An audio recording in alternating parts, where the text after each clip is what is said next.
Arsenal are set to splash the cash once again in this summer's transfer window. They did it last year. They spent big last summer. They backed Arteta and they're doing it again this summer. Strongly linked to the likes of Vieira Tielemans of Leicester, Fabio, Vieira, Porto, and of course Gabriel Jesus of Manchester City. But that's what's needed. It was screaming out for it at the Emirates. Can you pick a manager with a long-term vision? Can you give him a long-term contract? And then can you get the checkbook out and back him? They did it last summer and they're doing it again this summer as well.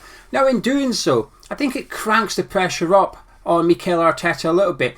Next season will be Arteta's third full season in charge of Arsenal. And in the modern age of the Premier League, that's a long time. Not many managers get 3 full seasons to mould the squad that they want in order to bring success. So I think the pressure will be on Arteta a little bit. Not necessarily from Arsenal fans, but from journalists, from pundits and from neutrals like myself. We'll be looking at Arteta, we'll be looking at the money he's spent and the squad available to him, which is a result of what Arteta has done, granted, but we'll be looking at that squad going, well, there's no excuses now, you have to deliver success at Arsenal.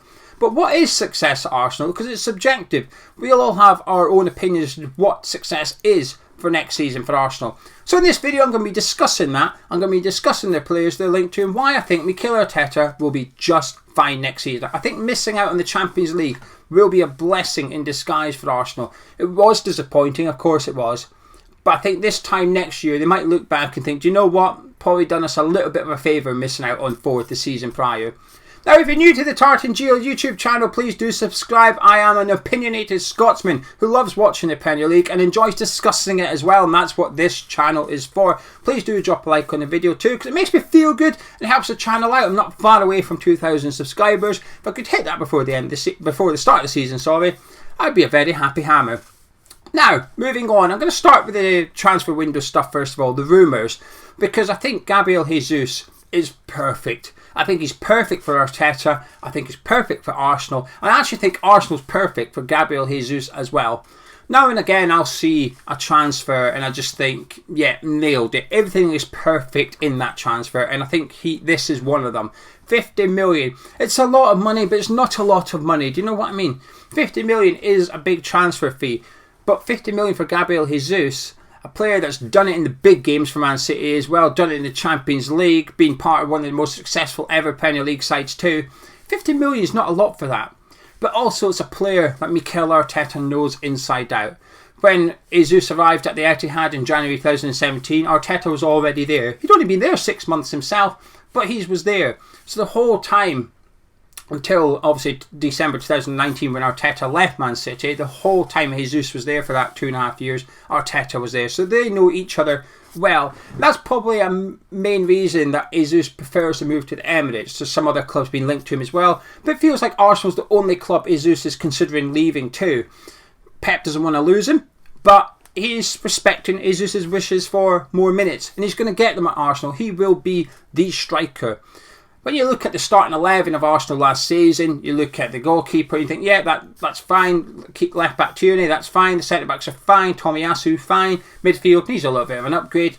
The 3 attacking midfielders, fine. Striker, yeah, we've got a bit of a problem there. The problem is getting solved with Gabriel Jesus. I think he will be a massive success at Arsenal next season. I think he's exactly what they need. The way that they play football as well, with that hard working, pressing from the front, trying to run in behind, that nice passing football that they do. Jesus ticks all the boxes for the Arteta style. It makes sense, doesn't it? Arteta, the apprentice of Pep Guardiola, buying a striker from Manchester City. Of course he's going to fit. But what it does do is it gives Jesus sort of a position to some extent. When he was at Manchester City, he was expected he'd almost be the understudy of Sergio Aguero.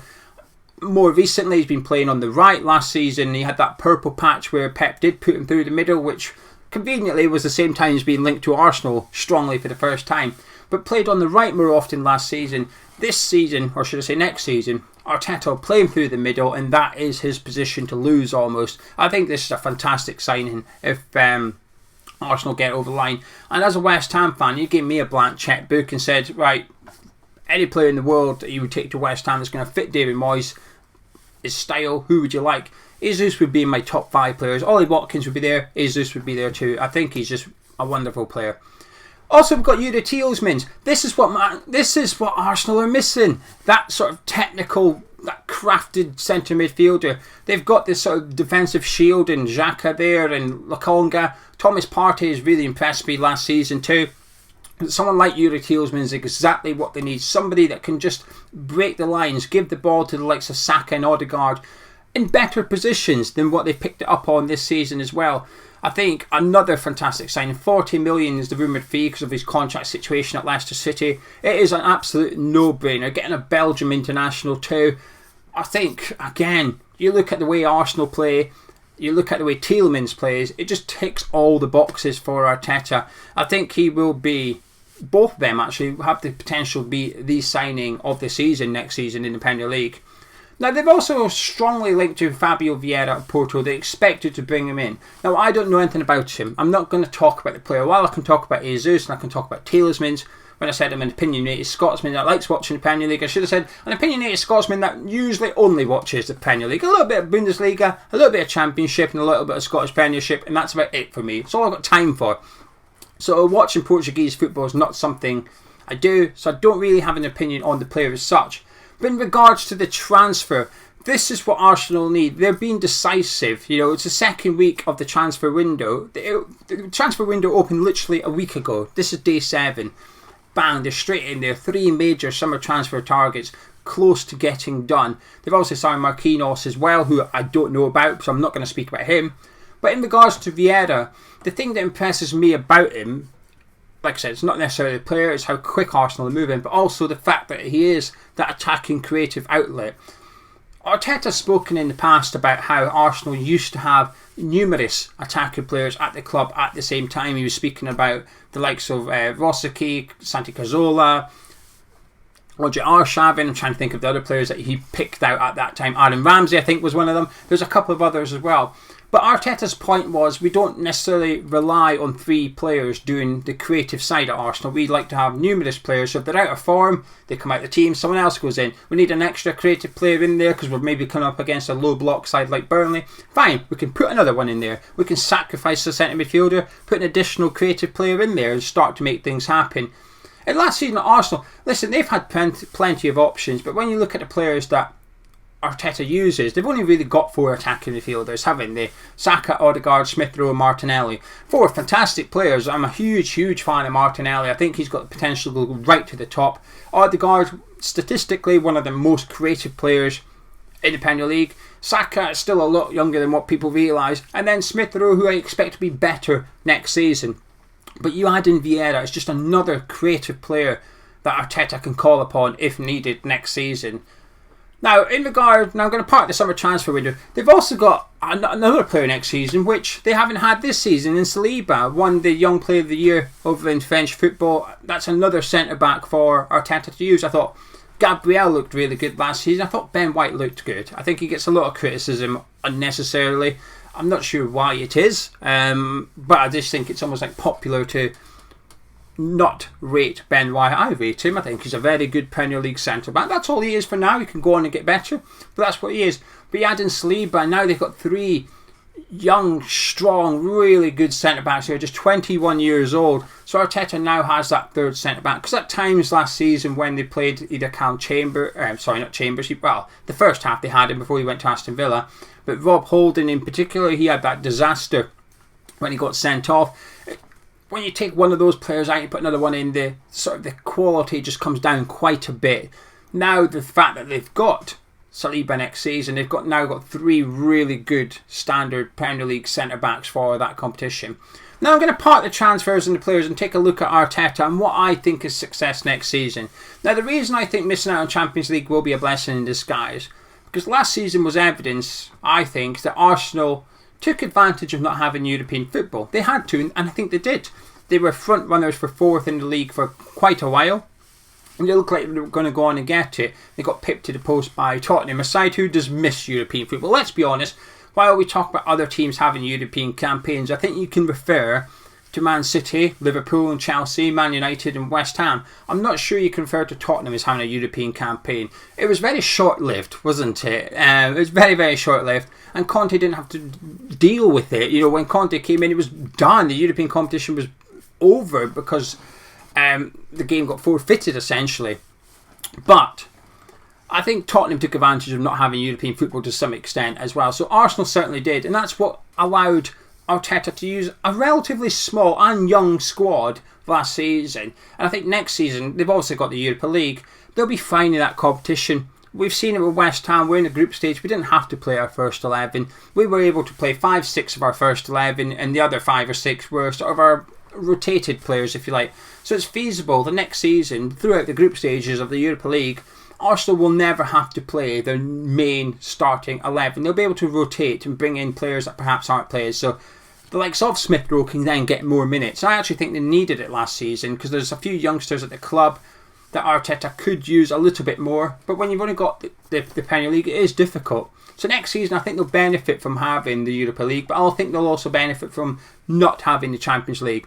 Because while I speak about the Europa League not having to field your first 11 week in, week out during the group stage, I don't think you can do that in Champions League. I think you have to play your strongest team in the group stages. And I'm not sure Arsenal are quite there yet. Too often last season, we saw sort of the youth of the side, if you like, come to fruition in good ways, but also bad ways. They lost their head on a few occasions. There were some real crunch games where the players were getting sent off, and Martinelli got a double booking against Wolves and stuff like that need to be ironed out. But that comes with experience from the players, but also from the manager as well. It's his first managerial job, and I think he's doing well so far. I think he's doing good. I don't think he's overachieving. I don't think he's doing a tremendous job as such, but I think he's doing a good job. I think the foundations are in place. They're moving in the right direction. And success for Arsenal next season for me is winning a trophy. And I don't care what trophy it is. It could be the Carabao Cup, could be the Europa League, could be the FA Cup. It won't be the Premier League, but it could be any of the other 3 trophies. That is success to me. Bringing silverware back to Arsenal. Now, obviously, they want to go on and finish the top 4 and get Champions League football as well. That will be difficult. Tottenham looks stronger next season. They've made some good signings this summer. And obviously, you've got Liverpool, Man City. I think it leaves one place, and that's between the likes of Arsenal, Man United, and Chelsea. Forgot about them there. That 3 teams are sort of the 3 vying for 4th as I see. I think Tottenham will be a force to be reckoned with next season. Sorry, Arsenal fans. But I do think Arsenal will do well. I do think you will take advantage of not having Champions League football. The signings that you're linked with, strongly linked with as well, and I expect you to make, are fantastic. I seen just earlier today, before we recorded this, that you're looking at possibly loaning out Nuno Tavares or selling him, and you're rating like 40 million euros. A bit too expensive, but that would not be a bad loan signing to get out of the club as long as you've got enough cover for Kieran Tierney. Again, you were strongly linked to Aden Hickey. Would be a tremendous signing for Arsenal. Can cover left back and right back. Something again I think you struggled with when Tomiyasu was out injured and Cedric came in. I don't rate Cedric. Cedric is just not a player I've never rated independently. I didn't want him at West Ham. We were strongly linked with him when he was linked to Arsenal. And I was relieved when he went to Arsenal. I thought, good, I don't want to see him at West Ham. But I think someone like Aden Hickey would be a very clever signing that can play left and right back. So yeah, next season for Arsenal, I think it's going to be a good one. I think they're building a really good team. And if it doesn't work for Arteta, if for whatever reason Arteta completely fails as a manager at Arsenal and they still sign these players, what it does do, it leaves a really, really good squad available for the next manager to come along. And that's the first time I felt like that. When they had Ljungberg, when they had Emery, even before that when Arsene left, it was like the squad, it wasn't great. It was a bit of a fragmented squad. There was a lot of deadwood kicking around, players just not good enough for Arsenal, players that didn't want to be at Arsenal, players on big wages. They've obviously got, Arteta has to do something with Pepe. I think they need to sell Pepe ASAP and get as much money as they can. It won't be anywhere close to the 72 million they paid, but it's a bit of money back in the coffers to help fund the transfers they're going after. But if I was an Arsenal fan, I'd be very excited for next season. And as a neutral, I'm looking forward to seeing how they play football. But Gabriel Jesus, I think, will be one of, if not the signing of the season next season, actually. What a signing that is. 50 million, I think, will be an absolute bargain. Anyway, there you go. That's it from myself. So basically, to summarise, Arsenal are doing good business. There's a bit of pressure on Arteta next season, but I think he'll be alright. If you enjoyed this video, please drop a like on it, subscribe if you're new to the Tartan channel, and I'll be back tomorrow with another video discussing another club's summer transfer business thus far.